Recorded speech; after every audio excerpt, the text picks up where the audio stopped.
Eu saúdo a amada igreja com a paz do Senhor Jesus. Amém. Antes de fazer a leitura, eu quero já pedir por toda gentileza que vocês abram as vossas Bíblias na carta de Paulo aos Efésios, capítulo 10.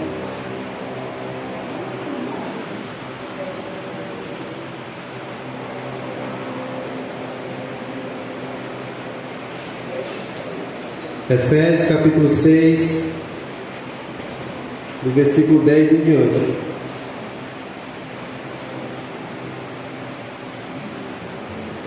Aqueles que encontraram, diga amém. Amém. Os que não encontraram, diga espere só mais alguns minutinhos. O título vai dizer sobre a armadura de Deus.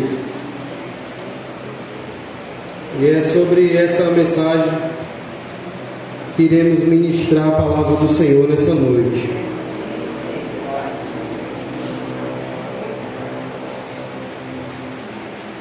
Amém? Todos encontraram? Vamos ler então, os irmãos somente acompanhem. No demais, irmãos meus, fortalecei-vos no Senhor e na força do seu poder. Revesti-vos de toda a armadura de Deus, para que possais estar firmes contra as astutas ciladas do diabo, porque não temos que lutar contra carne e sangue, mas sim contra os principados, contra as potestades, contra os príncipes das trevas deste século, contra as hortes espirituais da maldade nos lugares celestiais. Portanto, tomai toda a armadura de Deus, para que possais resistir no dia mau, e, havendo feito tudo, ficar firmes. Antes de você tomar o seu assento, eu quero que você repita estas palavras que eu direi nessa noite, com toda a sua força. Repita comigo: Senhor Jesus, Senhor Jesus, nos revestimos nessa noite, com toda a tua armadura celestial, sobre a minha cabeça. Eu tomo posse do capacete da salvação, e em meu peito a couraça da justiça, em minha cintura o reajuste, o cinturão da verdade, e em meus pés eu já calcei as sandálias da preparação do Evangelho da paz. Em meu braço esquerdo eu enlaço o escudo da fé. Em minha mão direita eu empunho a espada do Espírito, que é a tua palavra. E assim nós nos declaramos revestidos com toda a tua armadura, Jesus. Amém. Podem tomar seus assentos com toda a liberdade de glorificar o santo nome do Senhor Jesus. Meus irmãos, nesse momento em que Deus revela essas palavras, o Espírito Santo inspira Paulo para escrever, para meditar acerca dessa questão. Com certeza ele estava enfrentando dificuldade.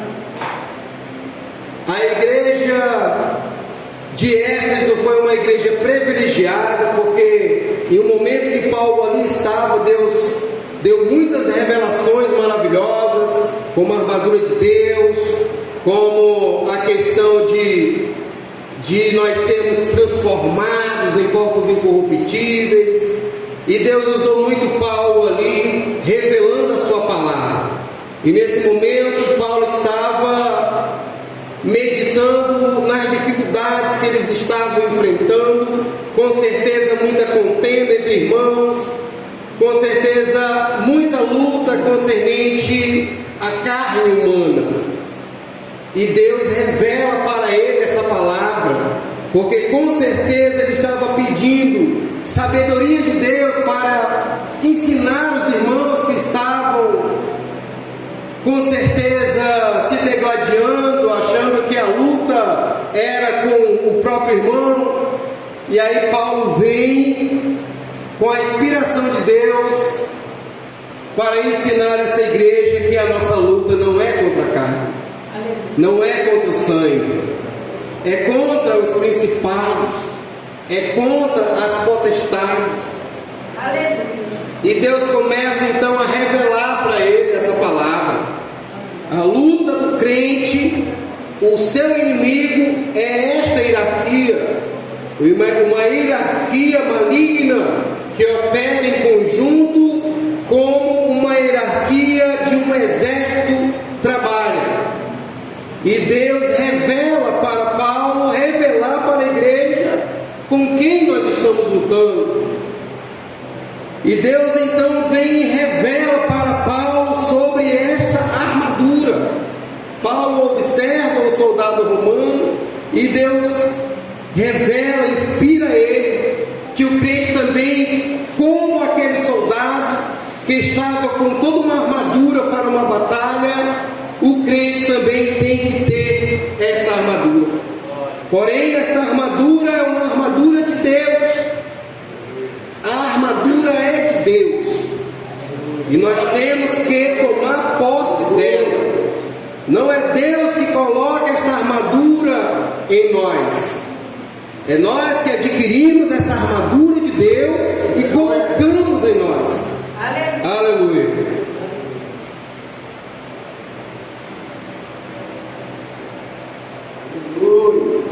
Espiritualmente falando, sabemos que a armadura de Deus representa para o cristão, pois o Espírito já nos revelou através de Paulo.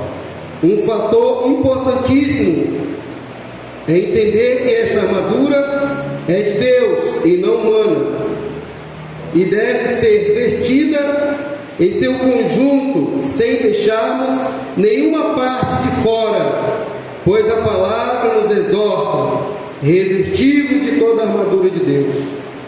Também é importante entendermos o que ganhamos, em que sentido nós somos protegidos, obedecendo ao Senhor, vestindo-nos e revestindo-nos de sua armadura. E aqui é uma palavra interessante, porque fala de revertir. Ele não fala vestir a armadura, ele fala para nós nos revertir da armadura. Aleluia. Porque uma vez que nós fomos vestidos já pelo Espírito de Deus, que já nos dá ousadia para caminhar, que já nos dá poder e prestígio para poder falar de Deus, agora não há uma necessidade de nos revertir. Ou seja, eu estou com uma camisa por baixo desse paletó, eu estou vestido, mas com este paletó por cima da camisa eu estou revertido. Vocês entendem isso? E isso a gente adquire buscando a Deus em obediência. Nós adquirimos esse revestimento, aleluia, que é também, né, como eu já disse, o Espírito de Deus, né? Porque Jesus fala, né? Ficar em Jerusalém até que do alto sejais revertidos, né? Então vamos lá, vamos para a primeira parte da armadura. O cinturão da verdade. Vamos ler aqui o livro de Salmos, capítulo 15, e versículo 1, número 15, 1 e 2. Salmos de número 15, 1 e 2.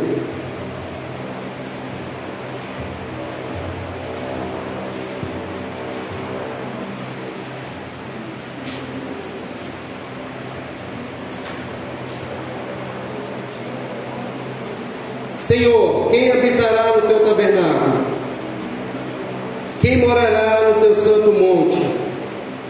aquele que anda em sinceridade e pratica a justiça e fala verazmente segundo o seu coração.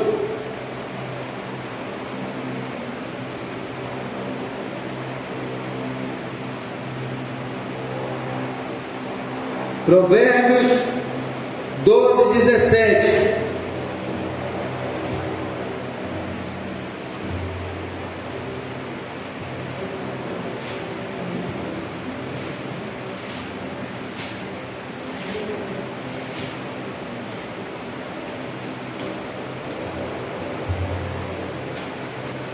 O que diz a verdade manifesta a justiça, mas a testemunha falsa engana.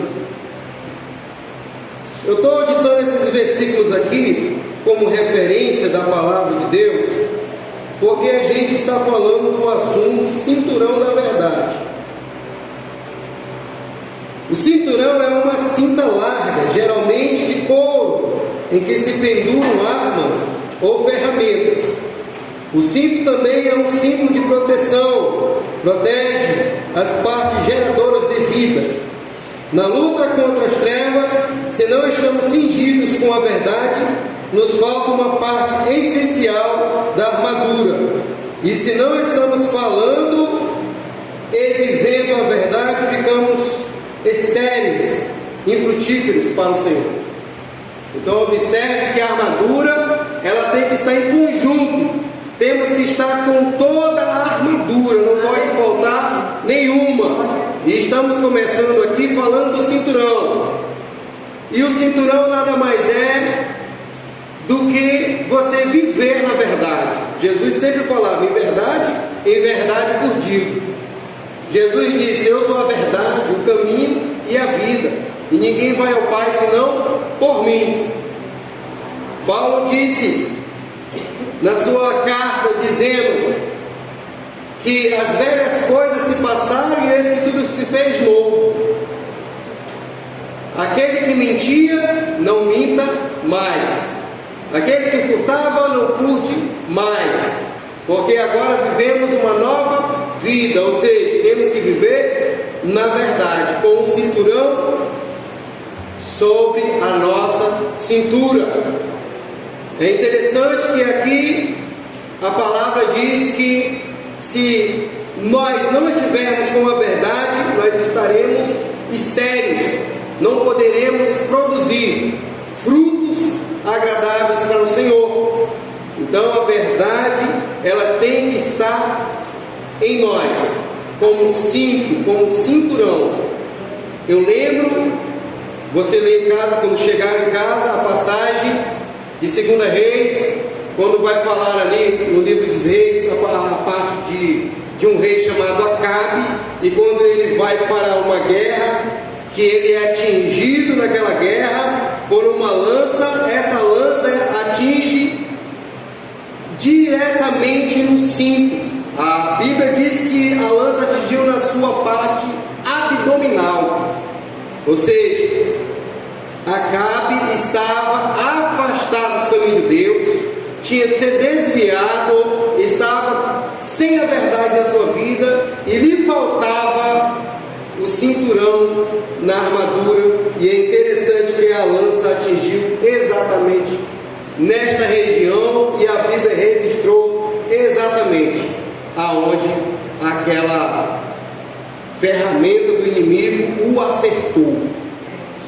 Meus irmãos, nessa luta contra as trevas, contra o diabo, muitos são alvejados. Há soldados feridos, soldados que morrem no meio do caminho, soldados que param no meio do caminho, soldados que se desmotivam no meio do caminho. E tem soldados que continuam motivados, continuam lutando, um ajudando o outro. Muitas vezes um soldado carrega o outro machucado. Esta é uma batalha, a batalha carnal apresentada, mas a espiritual também é parecida, porque é isto que acontece com muitos cristãos no meio dessa batalha, e é por isso que o Senhor quer nos falar nessa noite acerca disso, porque estamos lutando. É uma luta até Jesus voltar. A Bíblia diz que o inimigo está ao nosso derredor, bramando como um leão, buscando a quem possa tragar.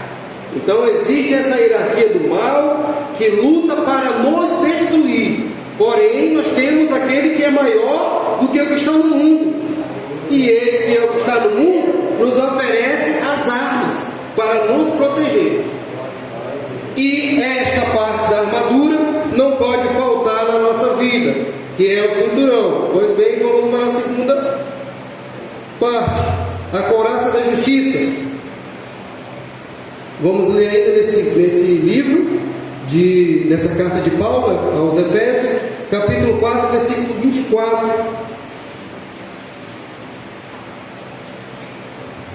Está escrito assim: e vos revistais do novo homem, que segundo Deus é criado em verdadeira justiça e santidade. Apocalipse capítulo 19, versículo 8.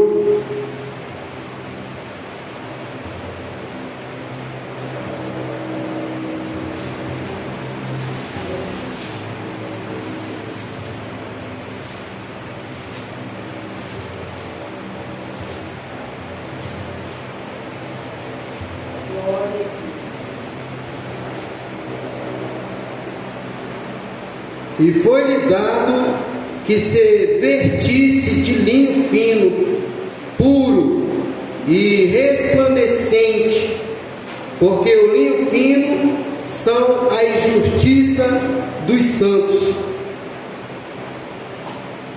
A couraça, vendo da forma medieval, aonde o soldado vestia, era para proteger o peito e as costas.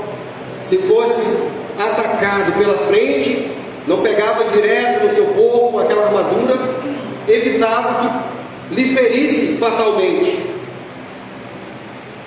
Esta era a forma natural.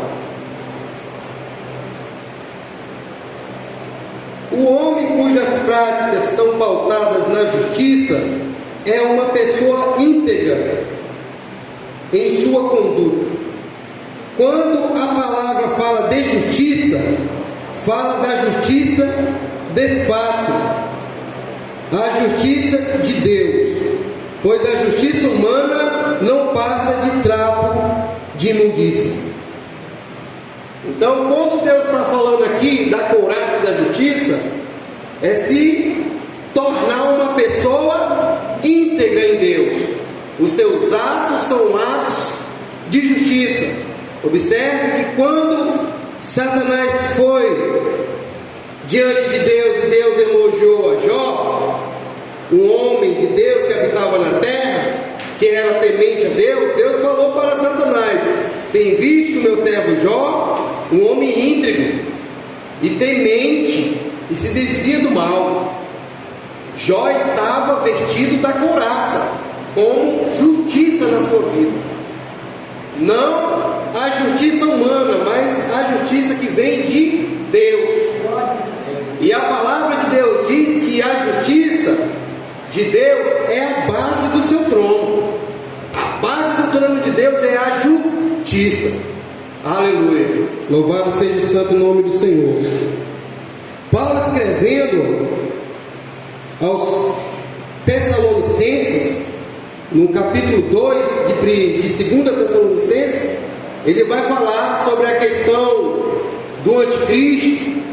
Ele vai falar sobre a vinda de Jesus, que algumas pessoas estavam inquietas, e ele falou que o erro, a obra do mal já opera há muito tempo,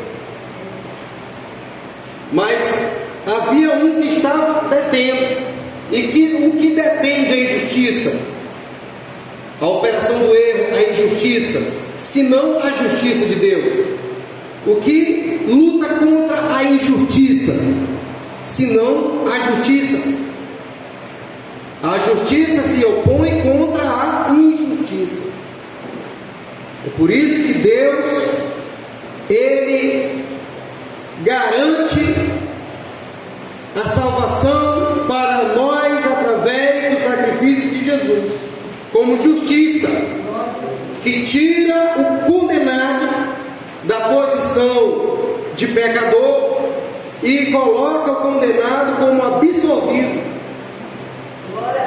Por quê? Pela justiça, a justiça de Deus, não pela justiça humana, mas pela justiça dele. Aleluia, porque esse dom vem de Deus e não do ser humano. Aleluia.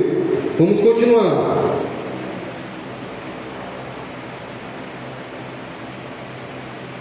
Os calçados da preparação do Evangelho da Paz. Calcem sapatos que possam fazê-los andar depressa ao pregarem a boa nova de paz com Deus. Isaías 52:7. Esse versículo, quando eu li a primeira vez, eu nunca esqueci. O que está escrito lá? Isaías 52:7. Quão formosos são os pés daqueles que anunciam as boas novas. O que é as boas novas? É o reino de Cristo. Hoje nós pregamos as boas novas. É o reino de Cristo. Cristo é o nosso rei, é o nosso Deus. Tem preparado os súditos para viver no seu reinado. É bem verdade que nós estamos aqui somente parcialmente. Nós iremos reinar com Ele eternamente quando isso for determinado por Deus. Lembre-se, quando Jesus estava perante Pilatos, sendo condenado pelos judeus que ali estavam, ele disse para Pilatos que o reino dele não era desse mundo. O meu reino não é desse mundo. Se fosse, os meus súditos lutariam por mim e me defenderiam. Mas o reino de Deus que está sendo preparado nessa terra, nesse planeta, não é daqui. E hoje nós temos o privilégio de anunciar esse reino de Deus. O nosso objetivo é que o reino de Deus avance. Observe que a palavra de Deus diz: buscai primeiramente o reino de Deus e a sua justiça, e as demais coisas nos serão acrescentadas. Então, o propósito de Deus para a nossa vida é que o reino dele seja anunciado. O nosso propósito é viver no reino de Deus e avançar no reino de Deus. Porém, o Satanás, sabendo de tudo isso, organizou essa hierarquia maligna do inferno que trabalha organizadamente para nos parar. De quê? De anunciar o reino de Deus.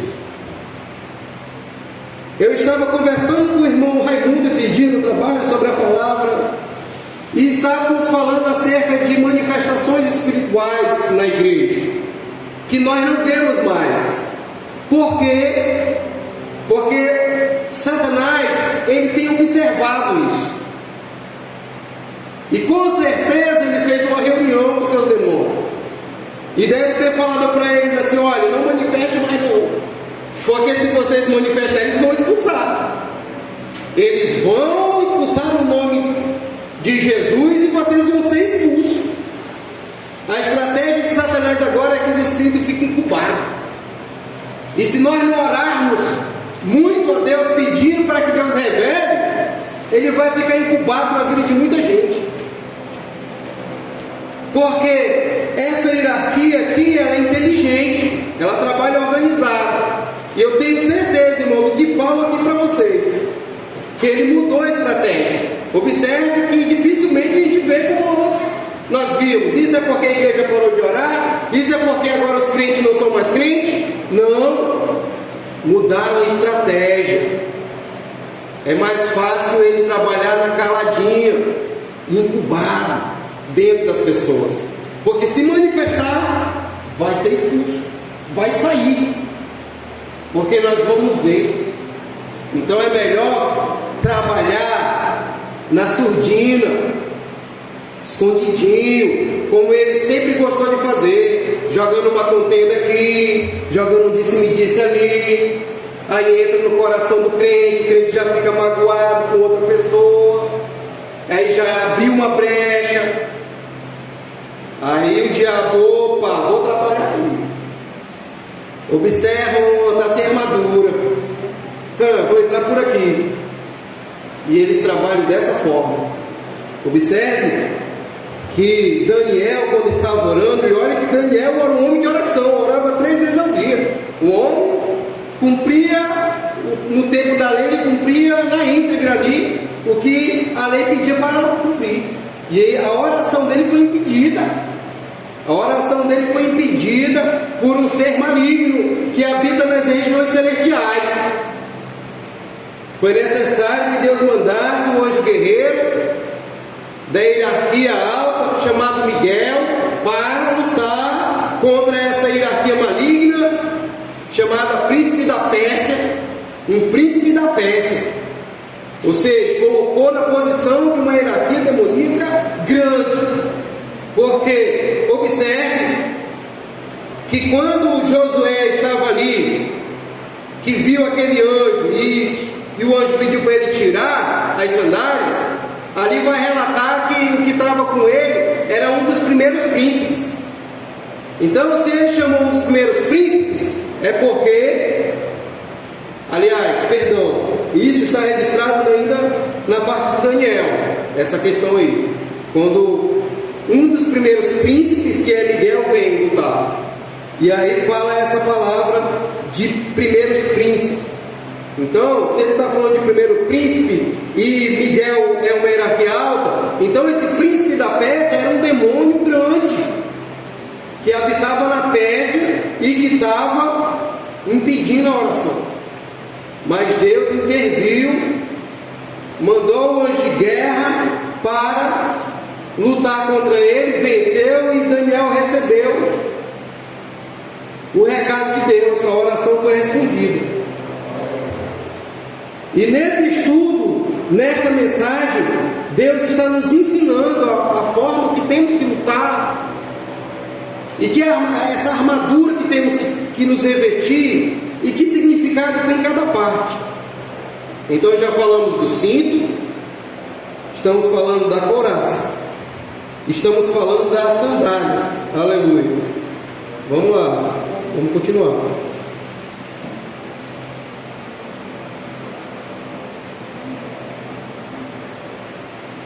Este Evangelho é da paz, porque na medida em que nos submetemos ao governo de Cristo, esse governo vai aumentando em nós. Temos a paz de Cristo governando os nossos corações. Os pés são a base do corpo, dão sustento e levam o corpo ao seu destino. Os pés representam nosso andar. Calçar os pés com a preparação do Evangelho da Paz representa o ID de Jesus. Mas não é só isso. Quer dizer que devemos ir preparados, treinados no Evangelho do Reino, sem pervertermos o Evangelho de Cristo, andando nele em santidade devida. Aí entra aquela questão lá que eu sempre falo, que eu acho que os irmãos vão lembrar de mim através disso. Passos curtos e firmes. A preparação do Evangelho da Paz é desse jeito: passos curtos e firmes.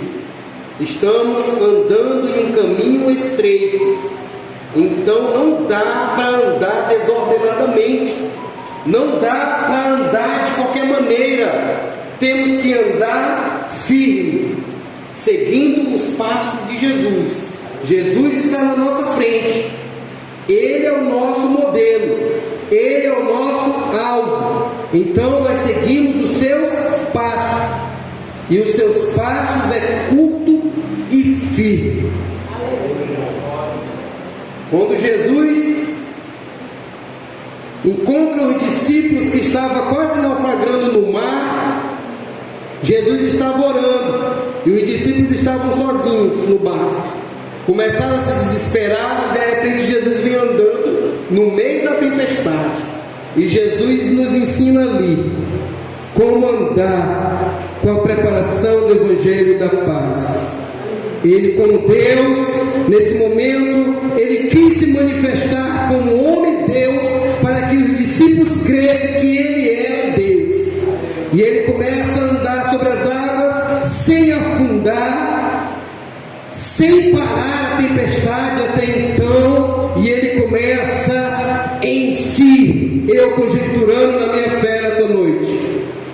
sou o Alfa, eu sou o Ômega, eu sou o princípio, eu sou o fim, eu sou o caminho, eu sou a verdade, eu sou a vida, eu sou o bom pastor dá a vida pelas suas ovelhas. Aleluia. Ele começa a caminhar e de repente ele pede para a tempestade se acalmar e tudo fica calmo. E os discípulos ficam maravilhados.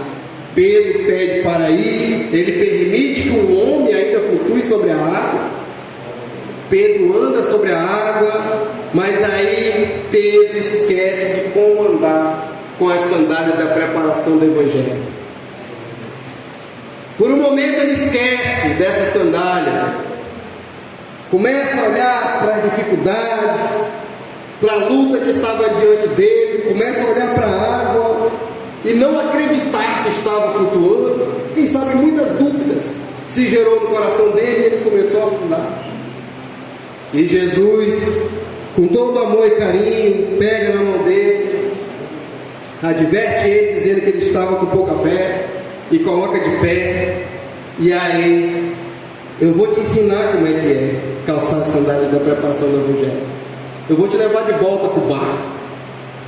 E começa a andar com Pedro, dizendo novamente: olha, Pedro, eu sou o Alfa, eu sou o Ômega, eu sou o princípio, eu sou o fim, eu sou o Jeová Jireh, eu sou o Jeová Rafá, eu sou o Jeová Nissi, eu sou o bom pastor dá a vida pelas suas ovelhas. Comigo é assim, meu filho, é passos curtos e firmes. Olha, comigo é assim, sozinho você não consegue, tem que estar comigo, de mão dada, para caminhar com a sandália da preparação, para estar preparado, é comigo do lado. Você não pode caminhar sozinho, você tem que estar comigo, na minha mão, porque a minha mão te segura, eu te seguro com a mão direita, eu te abraço com a esquerda, porque caminhar comigo é assim, é passos curtos e firmes. Passos curtos e firmes. Aleluia. Calçar as sandálias da preparação do Evangelho é uma honra. É uma honra poder anunciar as boas novas. Os anjos quiseram fazer isso, mas Jesus disse: não, essa oportunidade será dos meus servos, das minhas servas, que eu tenho escolhido desde o ventre da sua mãe. Eles não creem em mim e eu vou usar. É eles que eu vou usar na face da terra. Então, pregar as boas novas é uma honra, meu irmão. É uma honra, estamos sendo honrados por Deus. Aleluia. Louvado seja o santo nome do Senhor. Vamos continuar, vamos para o escudo da fé agora. Aleluia. Tem um tempo ainda. A fé revela nossa limitação, incapacidade, e por isso mesmo nossa confiança em Deus, que tudo pode. Além disso, a fé nos protege dos dardos inflamados do maligno, justifica-nos, agrada a Deus. O justo vive pela fé. Hebreus 10:38. Se expressa em obras. O fruto revela a árvore. Vale lembrar que numa batalha em campo aberto, os soldados ficam mais protegidos dos dardos inflamados lançados pelo inimigo quando se ajuntam, fazendo seus vários escudos parecerem um só. Quando estamos juntos na nossa fé, quando estamos juntos, nossa fé é aumentada e assim não somos atingidos tão facilmente. E aqui eu quero abrir um parênteses e falar sobre esse escudo e contar também um testemunho que aconteceu comigo, uma revelação de Deus. Eu não sei se os irmãos já pesquisaram sobre os 300 de Esparta, uma história antiga, medieval, já fizeram até filmes, porém uma história verídica, real, que aconteceu nos tempos passados. E é interessante a forma que eles lutavam. Era uma forma de luta em que eles usavam escudo, lança e espada. Porém, eles tinham um treinamento militar que um tinha que proteger o outro com um escudo. Da cabeça até os pés, um tinha que proteger o outro. Enquanto um atacava, o outro protegia, para que ele não fosse atingido. Então havia uma sincronia nisso. E é aí que entra a nossa união, porque esse escudo nos defende dos dardos. O que é um dardo? O que é um dardo? Quem aqui já no passado fez uma estrela de ferro com as pontas pontiagudas que você joga e ela enfia na madeira, na árvore? Eu também conheci um cearense que ele me ensinou a fazer para ser usado na baladeira. Ele pegava um prego e fazia tipo uma pipa com pena de pássaro, enrolava ali o prego com essas penas e ele balava com a baladeira. E isso atingia, varava um pedaço de tábua. É uma arma isso. Isso é um dardo. Um dardo inflamado do maligno. Uma arma de guerra para atingir. E a palavra de Deus fala que nós temos que usar o escudo. Na matéria, o escudo normal, mas no espiritual, a fé. A fé é o único que pode apagar os dardos inflamados do maligno. Porque o inimigo vai jogar setas, vai jogar dardos para te confundir, para fazer com que você perca a fé. Mas contra isso nós temos que usar a fé. Observe que quando Jesus foi tentado no deserto, Satanás lançou sobre ele dardos inflamados. Só que esses dardos do inferno não é essa arma material, e sim ele usa argumentos para te enfraquecer espiritualmente, para minar a fé. O objetivo dos dardos inflamados do maligno é minar a fé. E ele foi lá tentar minar a fé de Jesus. Pegou Jesus ali enfraquecido materialmente no corpo, mas o espírito estava 100% fortalecido. Estava 40 dias, 40 noites sem beber e sem comer. Aí lá vai o Satanás. E a Bíblia diz que foi 40 dias, 40 noites que ele tentou, certo? Estou certo ou estou errado? Satanás tentou Jesus só um dia. A Bíblia diz que ele tentou Jesus 40 dias, 40 noites. Mas a Bíblia registra só essas últimas tentações dele. E aí o que acontece? Vai lá, tu não é o Filho de Deus, transforma essa pedra em pão. Ele sabia que Jesus tinha poder para fazer aquela pedra se transformar em pão, se pedisse para Deus. Mas Jesus estava sabendo quem é que estava ali lançando os dardos inflamados. Jesus estava usando aqui a sua fé.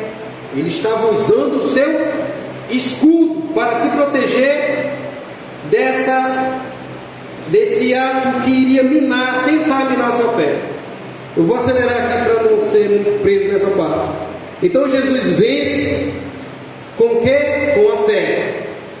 Ele disse, usou a própria palavra. Está escrito: nem só de pão viverá o homem, mas de toda palavra que sai da boca de Deus. E ele começou a usar a palavra de Deus e ali usando o escudo da fé. Pois bem, Jesus venceu as tentações e daí parte para a sua missão. Eu quero contar um testemunho sobre isso. Uma certa feita eu estava em Guajará-Mirim. Nesse período eu ainda era solteiro, um jovem solteiro, um jovem que já foi resgatado com 23 anos.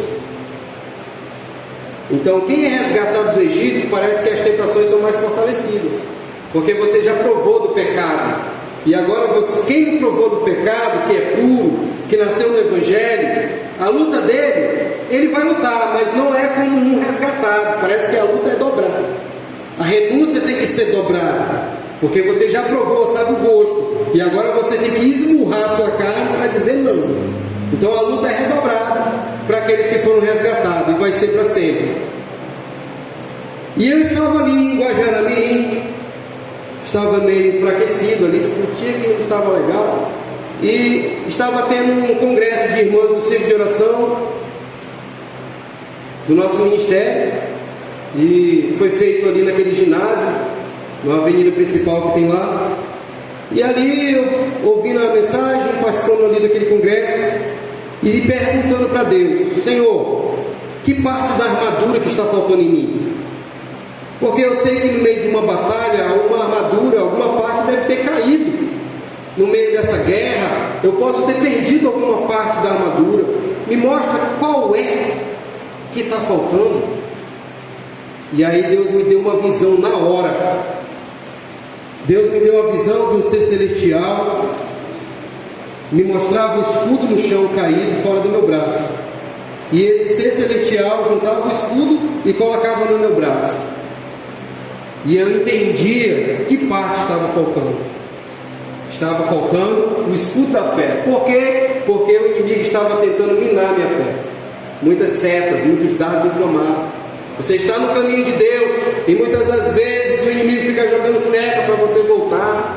Às vezes você vê alguém, uma cena, um cenário em que você viveu no passado e o inimigo pode tentar você, poxa, né? Ali.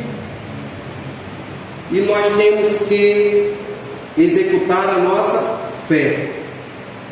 Agora eu estou em novidade de vida. Paulo dizia: agora já não vivo eu, mas Cristo vive em mim. Agora a vida que eu levo, vivo para Deus. A Bíblia diz também que Deus não se agrada daqueles que botam a mão no arado e recoa. Deus também mostra na sua palavra, foi falado até hoje na escola bíblica sobre Gideão, que os covardes voltaram, os medrosos. Tudo isso por quê? Porque faltou o escudo da fé. Porque o inimigo minou a sua fé. Mas nós temos o escudo disponível para nós. Observe que o anjo pegou e colocou de novo. Está disponível. Basta nós usar, ter fé. E aí, através dessa revelação, eu fui renovado naquele congresso e continuei a minha caminhada. Amém, meus irmãos? Então é assim que Jesus faz. Vamos lá, vamos continuar. Vamos falar do capacete da salvação agora. O capacete protege a cabeça. Na cabeça está o cérebro, outra parte vital do corpo. No cérebro está o que chamamos de mente, ou os pensamentos. O capacete da salvação protege nossa mente das mentiras do diabo e das influências do mundo. Devemos revertir da salvação. Devemos nos revertir da salvação. Vamos ler Romanos 12:2.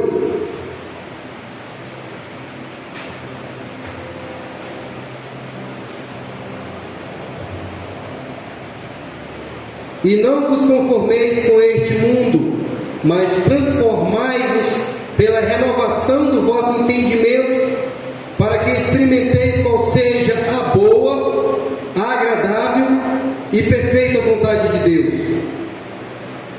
Porque pela graça que me é dada, digo a cada um dentre vós, que não saiba mais do que convém, e aqui já entra em outro assunto.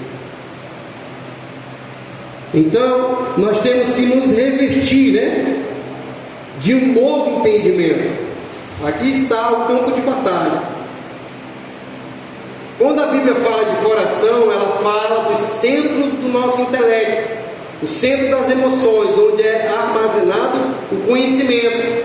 E o conhecimento não é armazenado nesse coração aqui que bombeia o sangue. Esse coração, ele tem a finalidade de bombear o sangue, certo? Porém, quando a Bíblia fala de coração, ela está falando do centro das emoções, do nosso intelecto. Ali habita a nossa alma. Ali está a nossa alma. E é aqui que é o campo de batalha do inimigo. E para isso nós temos que colocar o capacete da salvação, para nos proteger das mentiras de Satanás e da influência do mundo. Por isso que João diz: filhinhos, não ameis o que no mundo há, porque tudo ali é concupiscência da carne, e aí vai uma lista ali que os irmãos já sabem. Então nós temos que usar esse capacete. Hoje foi falado na escola ali com os juvenis sobre a questão das obras da lei e das obras da graça, e que a graça, ela veio cumprir as obras da lei. Por que a Bíblia está nos ensinando? Por que o nosso ministério insiste em nos ensinar essa verdade? Porque o país de Israel está dividido até hoje em uma confusão de verdades. Porque uns acreditam que a salvação vem pela lei, os judeus continuam acreditando que a salvação vem pelas obras da lei. Mas a salvação não vem pelas obras da lei, pela lei mosaica. Aquilo só serviu de aio, foi um guia até chegar na verdadeira verdade, que é Cristo Jesus. Por Cristo Jesus nós temos a salvação. Jesus cumpriu tudo o que havia na lei, foi cumprido nele. Agora foi nos dado um novo mandamento, foi feita uma nova aliança, e é por conta dessa nova aliança e esse novo mandamento é que nós somos regidos. Não somos regidos mais pelas obras da lei, mas nós somos regidos e salvos pela graça. Aleluia. Pela salvação de Cristo que morreu, certo? Quem está entendendo, diga amém. Amém. Eu quero pedir, irmãos, você que não tem vindo para a escola bíblica, venha para a escola bíblica, venha aprender, porque há assuntos importantes que é uma teologia tremenda. Cada domingo é uma lição com um tema em cima de um ensinamento, né? E você que não está vindo, você está perdendo de aprender, de adquirir o conhecimento, porque é através desse conhecimento que você não vai ser enganado. Se chegar um judeu aqui, ele vai querer ensinar você que você vai ser só salvo se você se circuncidasse, se você cumprir a lei de Moisés, se você se tornar um judeu. E se você não conhecer a palavra, você vai ser enganado. Você não vai ter o capacete da salvação sobre a sua vida. É necessário nós aprendermos. E aqui nesse momento o tempo é curto. Nós temos que resumir muitas das vezes a mensagem, mas na escola bíblica é mais detalhado, é no corpo a corpo, é tirando dúvida. Eu estou falando isso porque se encaixa aqui no capacete da salvação, porque para nós usar esse capacete, nós vamos ter que usar com o conhecimento, com a verdade, e aí nós não vamos deixar ser enganado por mentira do diabo e nem por influência mundana. Está agora, nós estamos vivendo uma moda agora aí, que estão abrindo ministérios e agora estão querendo ser judeu. Coloca aquela toalha aqui, deixa a barba crescer. Eu conheço um pastor ali pentecostal, um homem que aprendeu a palavra, foi batizado com o Espírito Santo, agora se deixou se influenciar pelas coisas do mundo. E agora ele deixou a barba, está quase 50 centímetros de barba, e é apóstolo agora. Agora não existe mais pastor, presbítero, doutor, o que a Bíblia fala, não, agora é só apóstolo, bispo. É como a palavra diz, estão transformando os valores. O que poderá fazer o justo? Ir com a verdade, continuar firme no caminho do Senhor. Porque está demais o negócio aí. Nós vamos ver coisas essa geração aqui. Antes de nós partirmos, nós ainda vamos ver muita coisa, né, irmão? Está escandalizando. Hoje eu vi aqui o nosso vizinho falar para nós ali que ele já não sabe, ele já está desacreditando do Evangelho. Ele foi convidado para ir numa situação ali, num ministério aí, e foi escandalizado. Foi sem fé e voltou mais ainda sem fé de lá.